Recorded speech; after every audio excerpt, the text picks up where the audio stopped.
On Suicide, author Shopenhauer. As far as I know, none but devotees of monotheistic, that is to say, Jewish religion, look upon suicide as a crime. That is almost striking, and as such as neither in the Old nor in the New Testament is there to be found any prohibitions or positive disapproval of it, so that religious teachers are forced to base their condemnation of suicide on philosophical grounds of their own invention. These are so very bad that writers of this kind endeavor to make up for the weakness of their argument by the strong terms in which they express their abhorrence of the practice. In other words, they declaim against it. They tell us that suicide is the greatest piece of cowardice, that only a madman could be guilty of it, and other insidities of the same kind. Or else they make a nonsensical remark that suicide is wrong, when it is quite obvious that there is nothing in the world to which every male has a more unassailable title than to his own life and person. Suicide, as I have said, is actually accounted a crime, and a crime which, especially under the vulgar bigotry that prevails in England, is followed by an ignominious burial and the seizure of a man's property for that reason. In the case of suicide, the jury almost always springs in a verdict of insanity. Now let the reader's own moral feelings decide whether or not suicide or not is a criminal act. Think of the impression that would be made upon you by the news that someone you know had committed the crime, say, of murder or theft, or been guilty of some act of cruelty or deception, and compare it with your feelings when you hear that he has met a voluntary death. Well, in the one case, a lively sense of indignation and extreme resentment will be aroused, and you will loudly call for punishment or revenge. In the other, you will be moved to grief, sympathy, and mingled with your thoughts will be admiration for his courage, rather than the moral disapproval which follows upon a wicked action. Who has not had acquaintances, friends, relations, who of their own free will have left this world, and are these to be thought of with horror as criminals? Most emphatically, no. I'm rather of the opinion that the clergy should be challenged to explain what right they have to go into the pulpit or take up their pens, and hold as a crime an action which many men whom we hold in affection and honor have committed, and to refuse an honorable burial to those who relinquish this world voluntarily. They have no biblical authority to boast of as justifying their condemnation of suicide, nay, nor even any philosophical arguments that will hold water. And it must be understood that it is arguments we want, and that we will not be put off with mere phrases or words of abuse. If a criminal law forbids suicide, that is not an argument valid in the church, and besides, the prohibition is ridiculous, for what penalty can frighten a man who is not afraid of death itself? If the law punishes people for trying to commit suicide, it is punishing a want of skill that makes the attempt a failure. The ancients, moreover, were very far from regarding the matter in that light.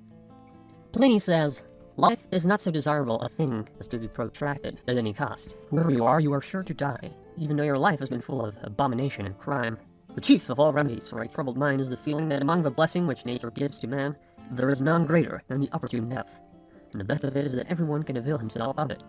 And elsewhere the same writer declares, "Not even to God are all things possible, for he could not compass his own death if he willed to die." And yet in the misery of our earthly life, this is the best of his gifts to man. Nay, in Massilia and the Isle of Chios, the man who would give valid reasons for relinquishing his life was handed the cup of hemlock by the magistrate, and that, too, in public. And in ancient times, how many heroes and wise men died a voluntary death? Aristotle, it is true, declared suicide to be an offense against the state, although not against a person. But in Stabius' exposition of the peripatetic philosophy bears the following remark: "The good man should flee life when his misfortunes become too great, the bad man also, when he is too prosperous. And similarly, so he will marry and beget children, and take part in the affairs of the state, and generally practice virtue and continue to live. And then, again, if need be, and at any time necessity compels him, he will depart to his place of refuge in the tomb." We find that the Stoics actually praised suicide as a noble and heroic action, as hundreds of passages show, above all in the works of Seneca, who expresses the strongest approval of it.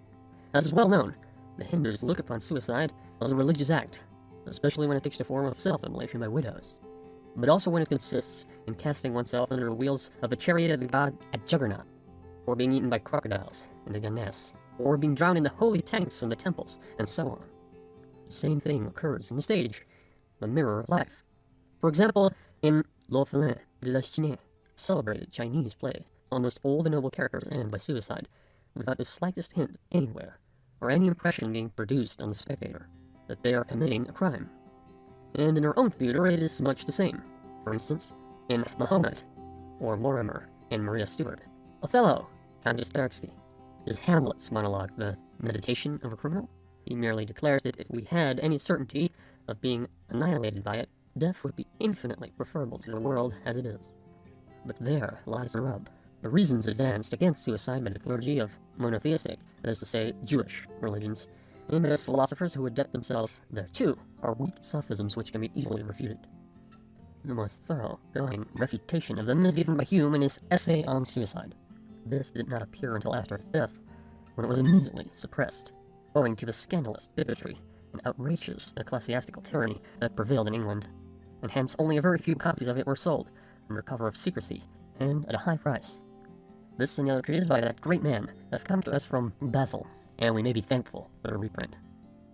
It is a great disgrace to the English nation that a purely philosophical treatise, which, proceeding from one of the first thinkers and writers in England, aimed at refuting the current arguments against suicide by the light of cold reason, should be forced to sneak about in that country, as though it were some rascally production, until at last it found refuge in the continent.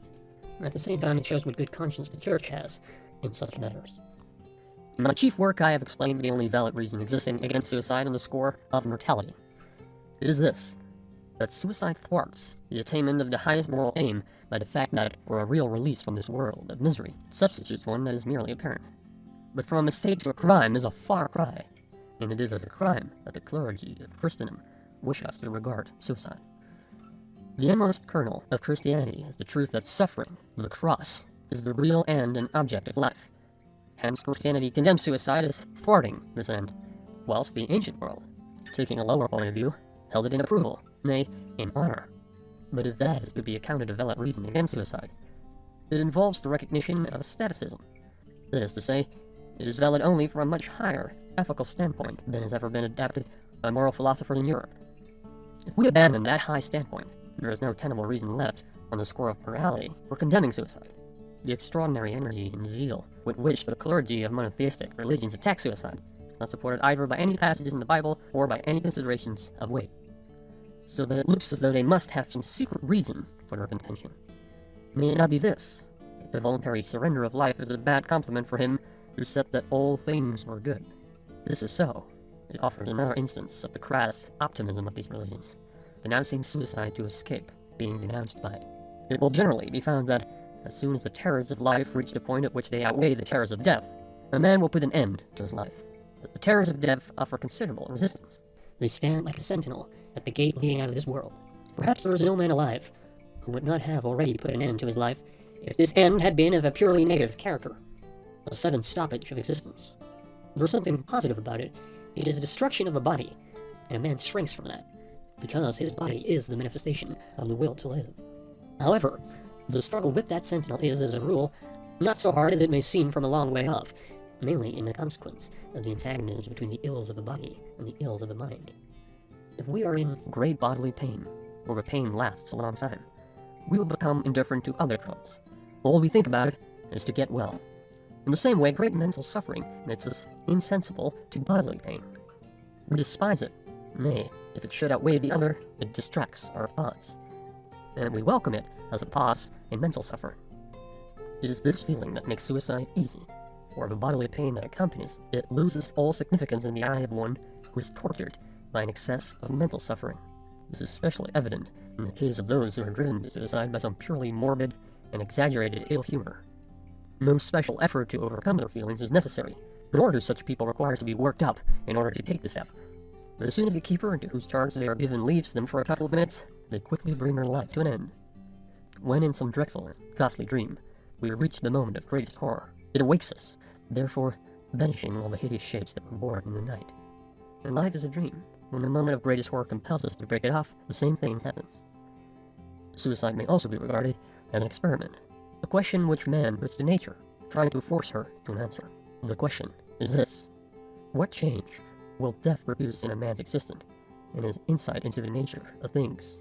It is a clumsy experiment to make, for it involves the destruction of the very consciousness which puts the question and awaits the answer. End of On Suicide, author Shopenhauer.